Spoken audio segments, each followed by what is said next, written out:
Acá estamos, le damos la bienvenida a Roy Stanik. ¿Cómo estás, Roy? Gracias, compañera, gracias. Un gusto estar acá, como siempre. Bueno, gracias. Fiel oyente ahí de Patagonia cuando no tiene el futbolito. Nos escucha ahí entre el fútbol y lo político. Siempre. Y que nos sugiere música también. Bueno, antes de comenzar la charla acá con Roy, con lo que nos convoca, queríamos mencionar que el día de ayer, 18 de julio, se cumplieron 6 años del femicidio de Zulma Malvar, que es una médica de Puerto San Julián. Ayer se llevó adelante una caravana, una movilización que impulsó su hijo, Alejandro Malvar, que viene visibilizando durante todos estos años la causa porque sigue sin esclarecerse, no hay culpables, no hay nadie, no han avanzado la justicia en particular con las denuncias que se vienen presentando por parte de la familia, porque ellos aún siguen requiriendo que se les pasen registros telefónicos, datos que ellos mismos han llevado a la justicia, y que, bueno, la justicia no responde, ¿no?, a esta situación después de 6 años. No hay un culpable, no hay nadie donde se haga responsable del femicidio de Zulma Malvar. 6 años. 6 años del femicidio, así que bueno, ayer igual sacamos desde el plenario de trabajadoras un comunicado para que no olvidemos que hay un montón de casos que siguen sin esclarecerse en la impunidad y que tiene que ver con esto, ¿no?, que es los femicidios. Así es, y que la provincia de Santa Cruz no está exenta y la impunidad tampoco, lamentablemente. Así que bueno, a 6 años la recordamos a Zulma y seguimos pidiendo justicia por ella. Muy bien. Bueno, ahora sí vamos a pasar al tema que hace varios sábados por ahí queríamos comentar, lo hemos hablado, pero de la mano de Roy, que es el secretario general de la Junta Interna de ATE Punta Loyola, porque ellos tuvieron una reunión, hicieron asambleas en el puerto, ahí en Punta Loyola, y se han reunido también con Daniel Álvarez, que es el ministro funcionario del gobierno de Claudio Vidal. Así que bueno, queríamos saber, que nos comentes en qué situación se encuentra todo lo que viene pasando en la empresa y bueno, ustedes como colectivo de trabajadores. Sí, como bien dijiste vos, bueno, como todos saben, ICRT está dentro de un conjunto de empresas a privatizar. Hoy ese proceso está avanzado y bueno, los compañeros, la lógica de incertidumbre, los compañeros preguntan qué pasa, no tenemos información, no sabemos nada, por qué hay tanto silencio. Bueno, nosotros tenemos el método de enseguida hacemos asamblea, informamos con los compañeros, debatimos qué vamos a hacer, así que bueno, hicimos una asamblea general con los compañeros, analizamos la situación de la empresa, cómo se viene dando toda esta privatización, lo que implica, lo que nosotros entendemos que esta privatización viene a, no solamente digamos que sería que pasa a manos privadas, es una reducción de puestos laborales, implica recorte de nuestro convenio colectivo de trabajo, y para lo que es la memoria del trabajador minero, digamos, sería volver a los 90 cuando estaba Taceli, que bueno, que significó, digamos, la desaparición parcial de los pueblos de la cuenca. Aproximadamente se perdieron 900 puestos laborales, la mayoría se fueron con retiro voluntario. Así que bueno, este es un poco el contexto, digamos, de lo que estuvimos debatiendo en la asamblea.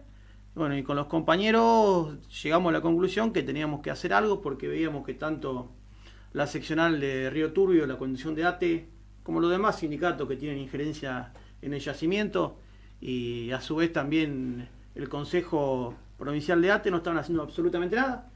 De hecho, nosotros caracterizamos que si llegamos a esta situación es porque hubo un acuerdo, digamos, entre los sindicatos, el gobierno de la provincia, que es quien encabeza la intervención, y el gobierno nacional. Nos vendían que iba a ser el mal menor esta situación, que era una privatización parcial. Eso me acuerdo, sí, mixta, ¿no? Mixta, sí, que iba a haber participación del Estado, por lo tanto no iba a pasar lo que pasó en los 90, que era lo menos malo, y hubo toda una teoría, bueno, que se encolumnaron desde los sindicatos hasta la provincia, bueno, obviamente el gobierno nacional, que es quien encabeza esto.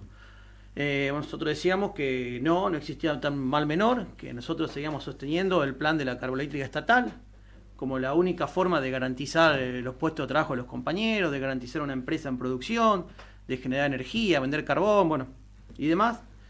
Y bueno, y no siguieron con este mal menor. Hoy estamos en la situación que estamos, así que bueno, después de hacer esta asamblea, fuimos con los compañeros, nos movilizamos a Casa de Gobierno y llegamos a un petitorio con nuestro reclamo. Primer término, queríamos saber qué está pasando con la empresa, cómo estaba el proceso de privatización, el proceso legal, qué va a pasar con nuestras fuentes laborales, qué pasa con nuestro convenio. Claro, bueno, sí. nos recibió el ministro Álvarez, escuchó los reclamos que teníamos para hacer. Nosotros le dejamos bien en claro que íbamos a Casa de Gobierno porque entendemos que el interventor Gordillo fue designado por Vidal. El recurso carbonífero por la reforma del 94 corresponde a la provincia. Así que bueno, la provincia tiene una injerencia directa, no se puede desentender. Bueno, nos escucharon lo que veníamos diciendo, pero bueno, la idea también un poco era de romper este aislamiento, digamos, de que los compañeros vean que, bueno, que se puede salir, que el método es la asamblea, la deliberación, de ponernos de acuerdo y salir a la calle, porque tanto en la cuenca carbonífera con la seccional hace por lo menos un año y medio que no se hace asamblea, no hay ningún tipo de asamblea. Lo único que se hacen esas reuniones de delegados afines a la conducción de la seccional de Ate de Turbio. Nadie sabe nada, nadie se entera nada. Hay una paz social que intentan mantener como que esa sería la solución y que si mantenemos esta paz social no pasaría nada con la empresa. Bueno, y lo que estamos viendo están los retiros voluntarios. Claro. La empresa hoy no tenemos insumos, no tenemos herramientas. Se llega a romper alguna máquina o algo y ya quedamos 100% parados. El mismo interventor lo admitió que tenían solamente plata, digamos, para salarios. Y bueno, nosotros tenemos, aparte la historia que tenemos, que lo que pasó con Tassel en los 90, justamente por reducir costos, por achicar, digamos, las cuestiones que hacen a la seguridad, digamos, bueno, en realidad fue en el 2004, ¿no? Pero bueno, Tassel dejó toda una situación en la empresa de vaciamiento que arrojó y que llevó a la tragedia, digamos, del asesinato del Estado de los 14 mineros. Y hoy está el peligro ese latente, porque si no hay inversiones en seguridad, si no hay inversiones en las maquinarias, si no hay inversiones en todos los sectores que tiene que haber inversiones para cualquier empresa, para desarrollarse, para producir, se está al borde siempre.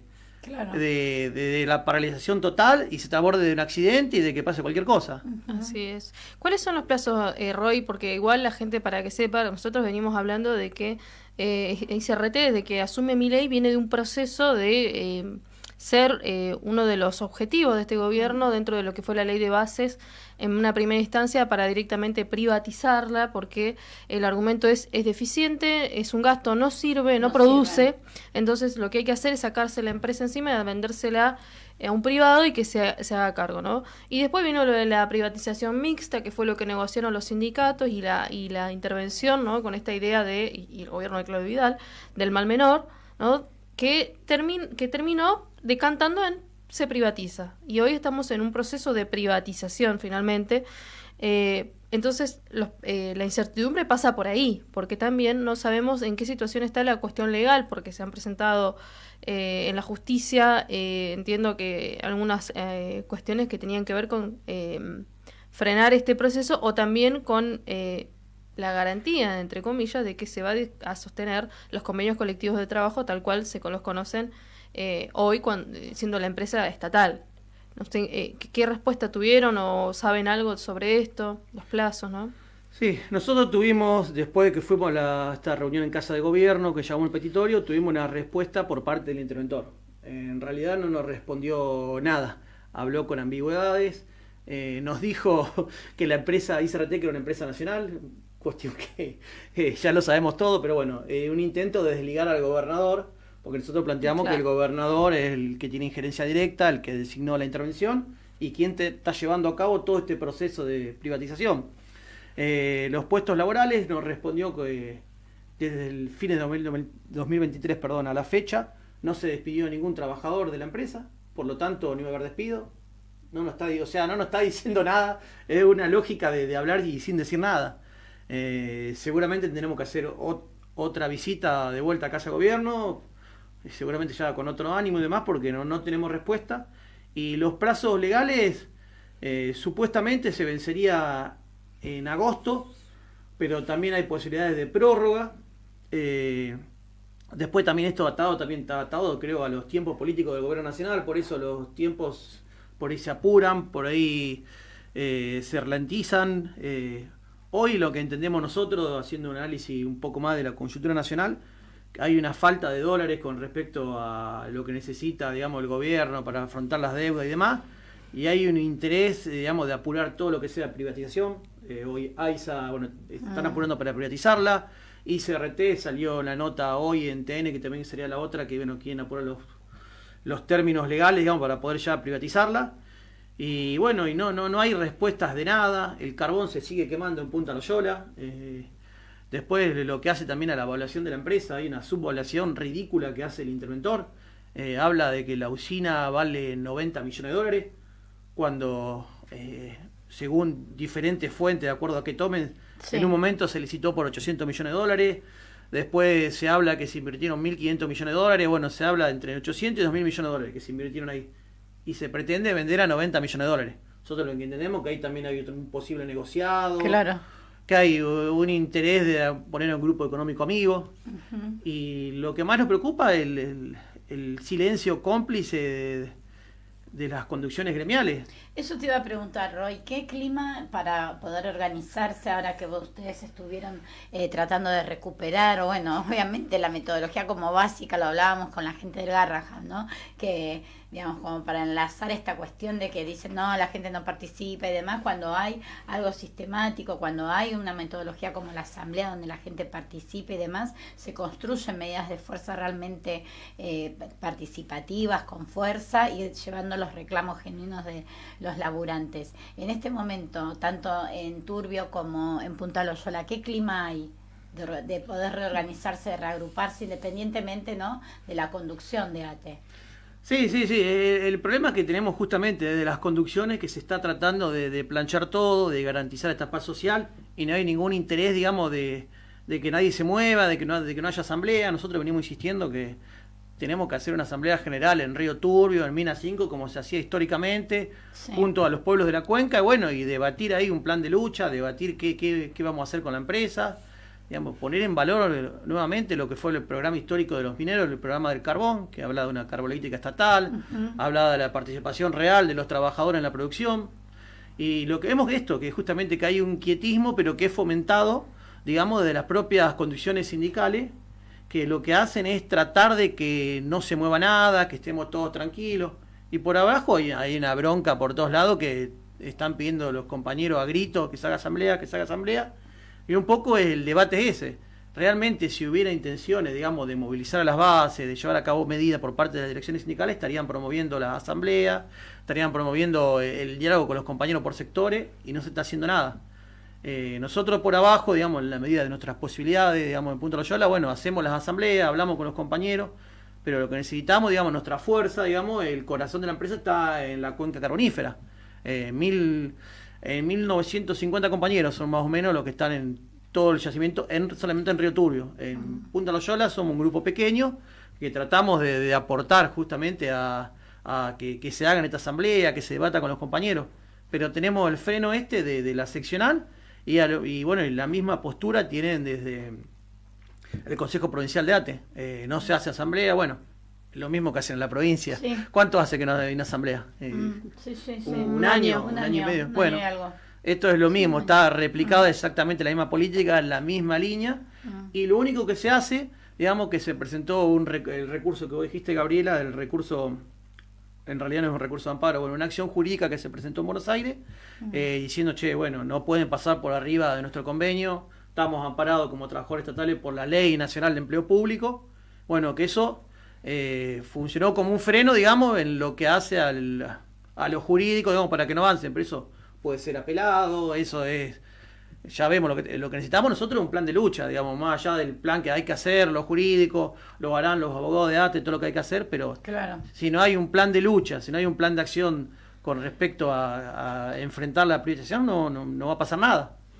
Así es, bueno, decíamos al principio, el camino es el Garrahan, y no el Garrahan solo por decir acompañar, como bien decía Pino, porque es un hospital importante por la trascendencia que tiene, por la atención que implica, ¿no?, a las infancias, sino porque también detrás de eso hay una metodología que tiene que ver con la organización de las luchas, de cómo hacen asambleas, plenarios, todo esto que hay atrás de una junta interna como la de ATE Garrahan, que terminó impulsando un plan de lucha que viene hace meses, que tuvo su gran alcance este 17 de julio con una movilización acompañada por muchos sectores, y que el camino también para el resto de los sectores que se están movilizando y que no podemos perder de alguna manera el estado de alerta, porque más allá de que por ahí algunas acciones que tienen que ver en lo judicial, como el caso de Vialidad Nacional, que una medida de la justicia frenó que se cierre,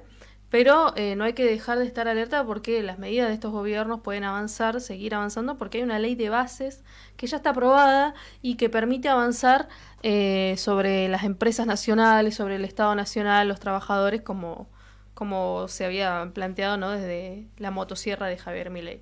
Así que la experiencia de Garrahan, la experiencia de las luchas en el país nos tienen que servir para impulsar las nuestras también, que son la de todos los trabajadores, y no quedarse solamente en que estas medidas nos permitan sobrevivir. ¿Hasta cuándo? ¿No? Bueno, vamos a ir viendo sobre la marcha qué hacemos, ¿no? Hay toda una tradición histórica también del movimiento obrero argentino, de resistencia, de lucha, que tiene que ver con esta forma de organización que son básicas, ¿no? Pero que tan necesarias. En el sentido, pensaba, ¿no? Copiar esa lucha que trae el Garrahan hace tantos meses, en el buen sentido, y recuperarlas y, ¿por qué no, reproducirlas acá? Y reproducir, digamos, lo que son las ideas del clasismo, ver la asamblea, el método de la clase trabajadora, la lucha, el piquete, y salir a defender en las calles, digamos, nuestras conquistas. Volver, digamos, lo que es la memoria histórica, digamos, riquísima que tiene la clase obrera argentina, digamos, de enfrentar todos estos tipos de ataques. Y hoy tenemos, bueno, hoy no, históricamente tenemos siempre la barrera, bueno, que tenemos que superar de la burocracia sindical, que siempre juega, digamos, a favor de la patronal. Así que, bueno, es un poco eso lo que venían diciendo ustedes, compañeras, digamos, tomar el ejemplo del Garrahan, tomar el ejemplo de las direcciones clasistas en general, y el método de la asamblea, el método fundamental que tenemos los trabajadores. Así es. Bueno, Roy, te agradecemos ponernos acá al día con la situación de los trabajadores de ICRT. Pues esperemos que se puedan celebrar asambleas en los próximos, en lo que viene, ¿no?, de este año, que es tan necesario. No solamente porque se cierre alguna que otra negociación, sino porque también hay que mantener una organización activa más allá de algunas cuestiones puntuales que hacen la participación, ¿no? Poder repensarnos como laburantes. Bueno, hay tantas cosas para trabajar y los espacios de la asamblea son los que lo habilitan.